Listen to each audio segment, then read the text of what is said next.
fucked up just once. This is the second attempt. Hi guys, this is the second part of the episode with Abdul Sillah. And as I mentioned in prior part, I'm going to announce giveaway winners today. Let's start with Noah Rubin episode. The winner of the Behind the Racket hat is Adam Tweak. Episode with Yulia Putintseva. Customized Yulia Mizuno shoes go to Casey O'Connor, High Newport Beach. And finally, Eric Heckman Country Club shirt goes to Jack Dunham. Guys, please DM into Instagram so I can find out your shipping addresses so I can send prizes. For the rest, subscribe to the channel and watch till the end as you can become next giveaway winner and receive unique prizes from your favorite players. Now, let's get back to Abdul. The thing is, lose. Feel that pain. Understand that pain. Embrace it. Champions Day, so I left yesterday, right? Today you're saying do it faster. She's small, Yeah. right? And when you look at it, these big girls with big guns that serve hard, how? On a hard court.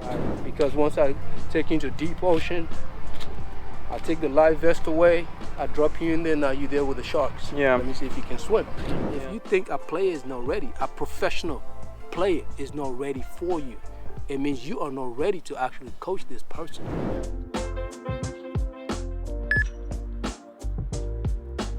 Visualize the match, visualize all the good things that you're gonna do, visualize how you're gonna do it, and visualize yourself on that podium with a trophy.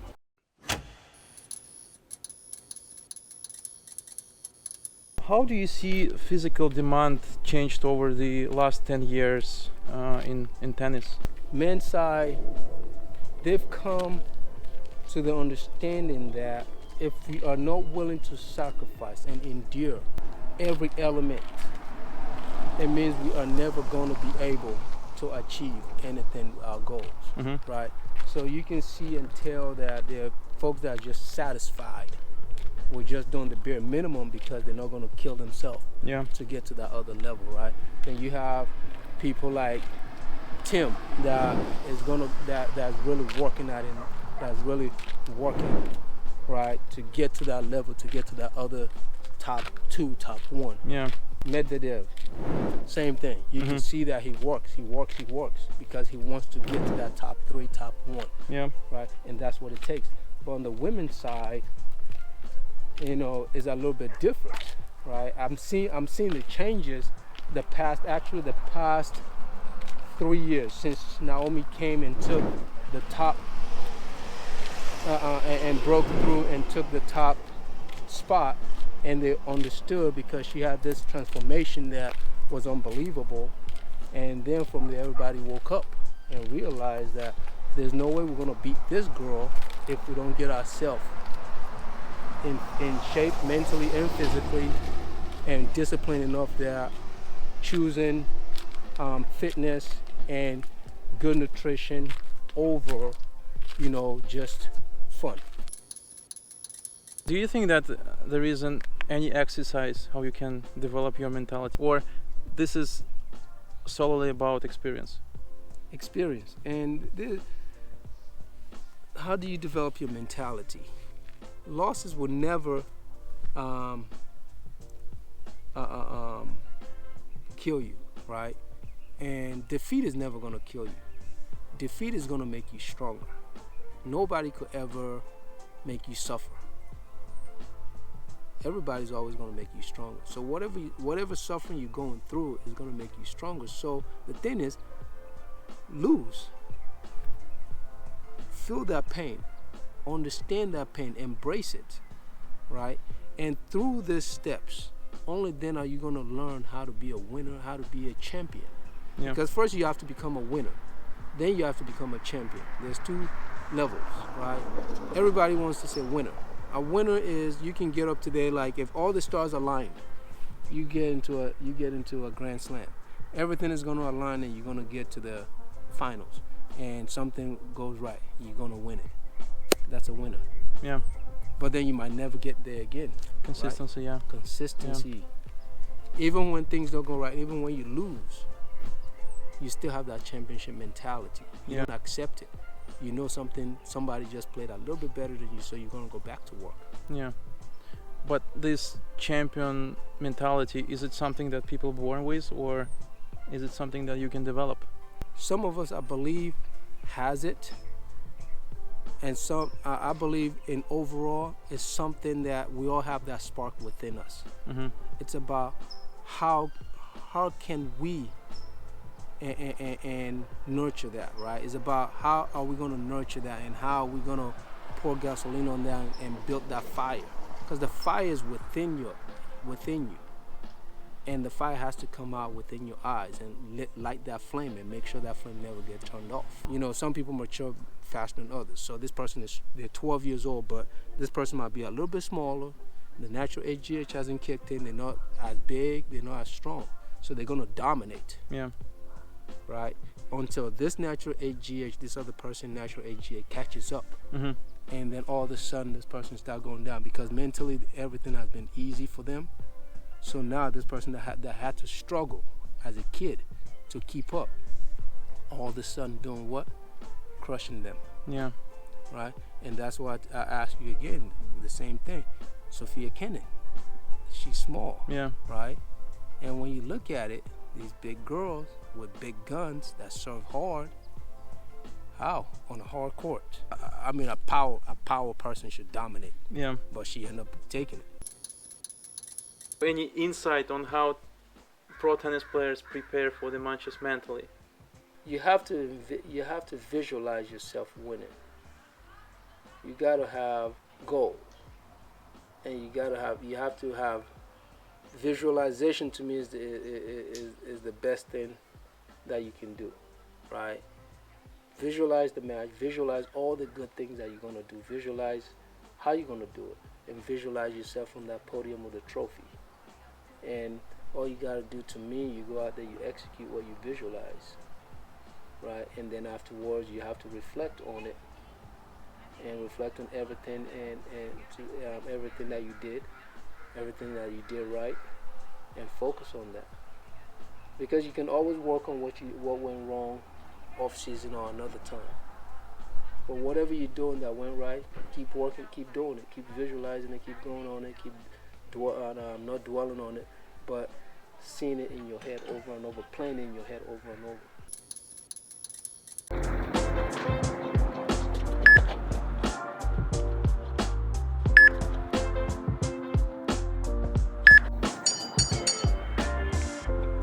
So now you see, it takes me away from that. What does it do? This one of my tools that I use that gives me freedom to actually watch your movement. Yeah. Because I only have to get you 5% better. Now, if we are going here, and we are going here, and I see your foot pointing this way, it means I have to be able to see that. It means I got to tell you, okay, we got to work on this to make sure we open our hip, Right. and get that foot pointing that way. These are the details that make somebody else better than the other. Right. So that's what. Yeah, did I fuck up?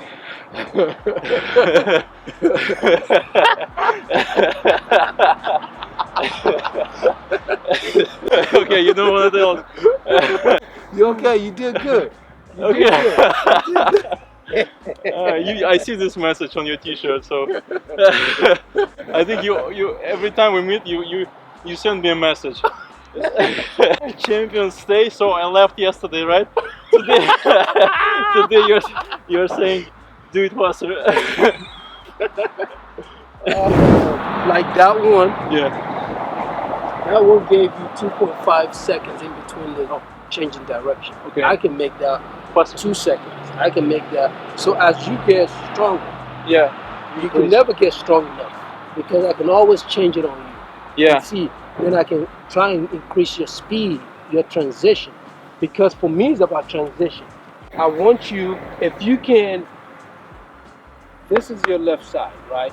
So the left side, if you're right dominant, means left is a little weak. Yeah. So then if I can get you to move as fast and get in and out of your transition with the left as quick as you can get with the right, it means we're doing great. Yeah. Right? Because you can tell the difference. I mean, if you are good enough, you have the good eyes, you can see where the delay is. Yeah.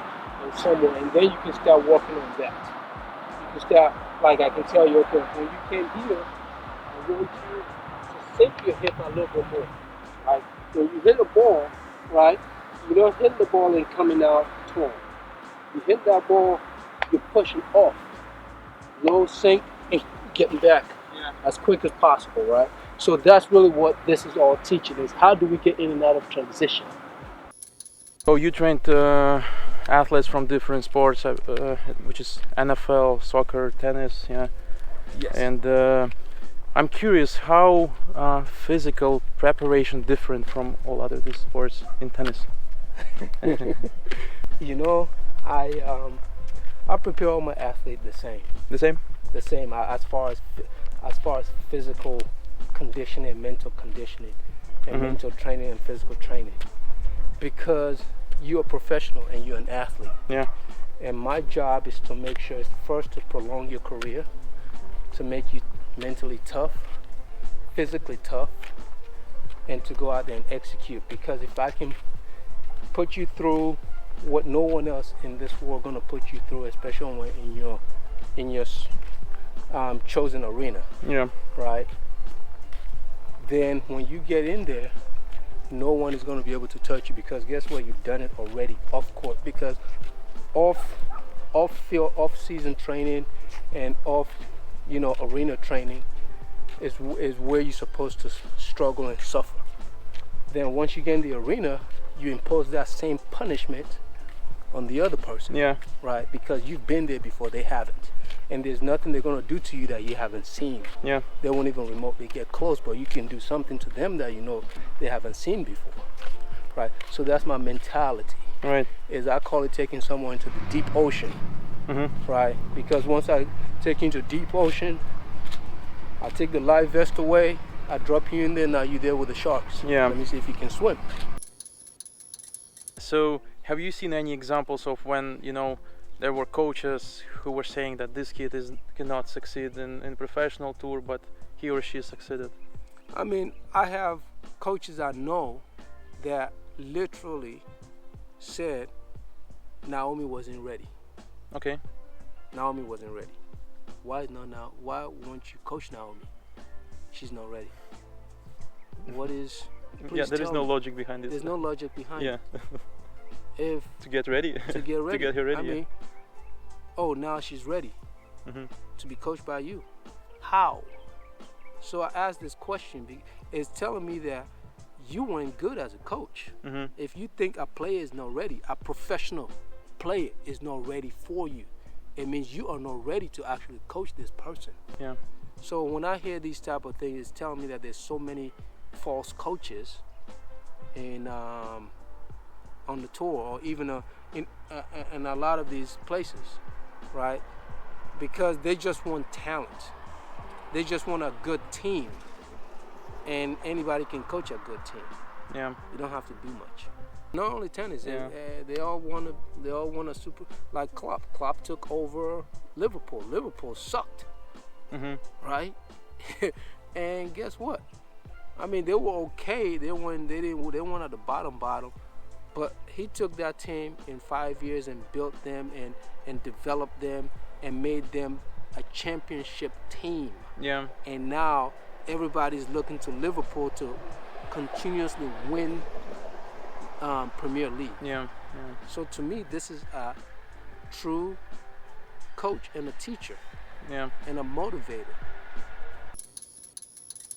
You definitely have some crazy stories from tour. Can you remember any of those? Crazy story. We were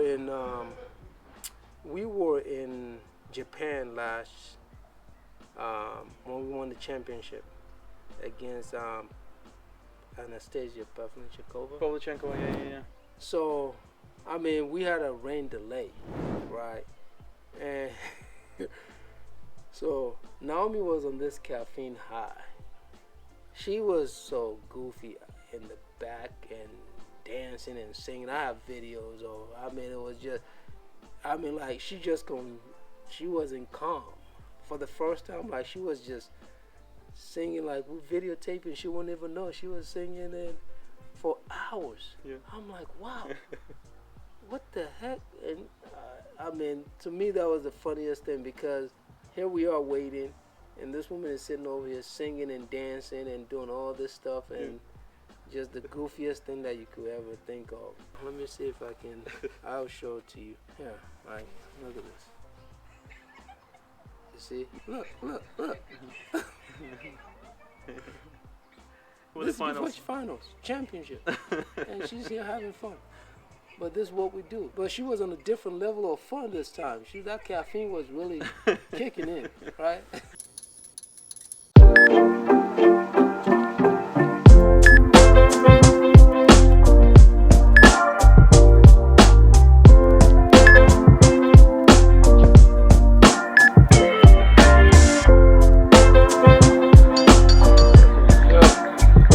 Should I do it smaller steps?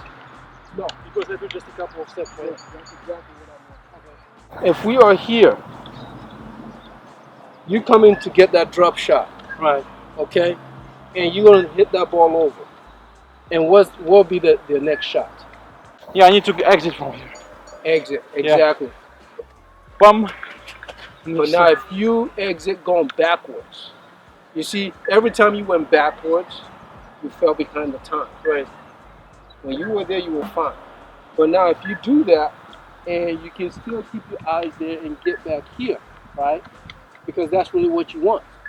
Because you know, if they lob that ball over your head, you're not going to get to that ball. Yeah. The goal is my goal is I want to get you here fast and I want to get you out of here fast. Because if we make the mistake, you hit the ball where they can get it, it means you know the next shot is going to be you going to be running again. Because their job is to wear you out. So they're going to lob you. It means you got to race back over there, and we're not going to race back over there here, right? Yeah. It's get there, basically. Now I'm getting back to where I need to be. How you can quickly recover from anger after losing a match? Is there any specific approach, or it's an individual thing? No, there's nothing wrong with anger. Yeah, Absolutely that's nothing, human being. because it means you're feeling something, right? But after you go through that initial wave, it's time to put it behind us, right? And how do you do that? It's about helping someone understand that. Because what is in the past is in the past. There's nothing, you can't go back and think about it, you can't go back and change it, you can't go back and do anything. Your anger is only going to destroy you for the future. But if we can, like we said again, evaluate, learn, understand what went right. Yeah. And it is not for you to even think about it or to worry about it, because I always say this, I take the blame for losses for all my athletes, because they already have pressure on them, whether they're playing for another coach or whether they're playing like I finished with them and something happened to them somewhere else. Yeah. I take the blame, and I call them and I'll let them know it is my fault. I should have seen this happen time ahead when we weren't training. I didn't prepare you properly. Take responsibility. Yes. So then that takes it away from them. So when things happen, when you talk to someone like that, and it takes a little bit of pressure and takes a little bit of anger away. Yeah. Right? So now they don't put this thing on them, they don't put this extra stress. Right. We're sharing it. Right? And that's, to me, that's how you want to cultivate that. You want to build that in them slowly. So then they don't hang on to the anger. You have 24 hours. After 24 hours, let it go. Do you remember that moment at the US Open when Serena got angry against Naomi Osaka in the finals? And I obviously think that resulted in such a bad result for Serena. Do you think that she could have done something differently in order to approach this situation with the chair umpire? It's hard for me even to comment on that, because I was in it, and at the same time I was in her situation, right? Because the situation varies, because I wouldn't know how you react when you think something happened to At this specific day. at this specific day, right? Because tensions were high, emotions were high. You are not playing at a premier tournament. You ain't playing at basic tournament. You playing this at Grand Slam, and this is a legend that came back and done something that no one else has done before. So this is a situation I believe she was put into that we have never experienced. I don't think I even have like that. I know a lot of people commenting on it. A lot of people have plenty to say. But it's easy to say something like that when you're sitting on your couch, True. right? Yeah. It's easy to say something like that when you're sitting in the stands. Mm-hmm. But for someone like that, I'll be disrespecting her to say, yeah, she should have behaved this way. She should have done this. I probably would have took my racket and broke it this way and threw it across the net. Yeah. I would have done probably worse than that. Yeah. Right?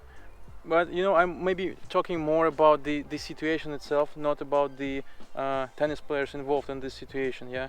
Because we know that there are a lot of such cases happen everywhere, on future tournaments, on challengers, on junior tournaments, on ITFs and etc. But what's the right way maybe to approach this? Someone else that's there, I'll just say focus on them. Focus on control what you can control. And don't focus on what you can't control. You can't control that call. Right. You can't control the line judge. You can't control your opponent.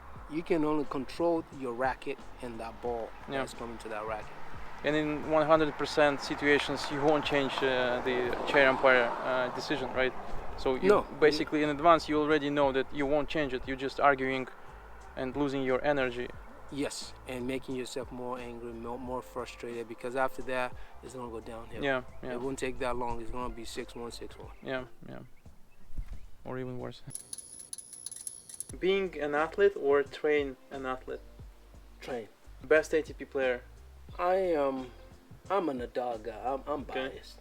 Okay. What about WTA player? Oh, that's easy. Serena. By far.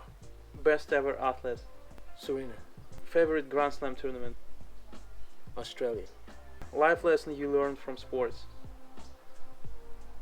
Stay humble.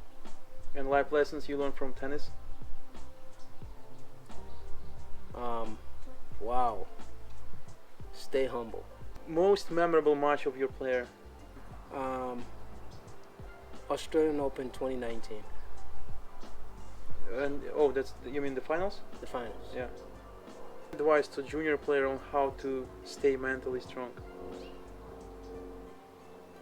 Focus on self. And the last one that I ask everyone, what does tennis mean to you?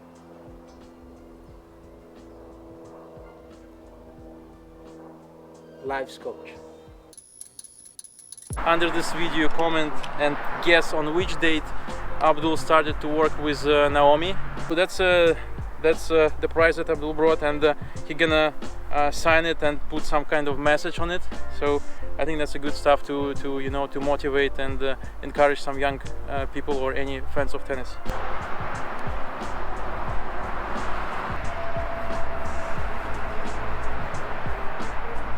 So always follow your goal. Such a motivational. Thank you. Thank you, sir. Thank you. Appreciate you. Appreciate it. Thanks.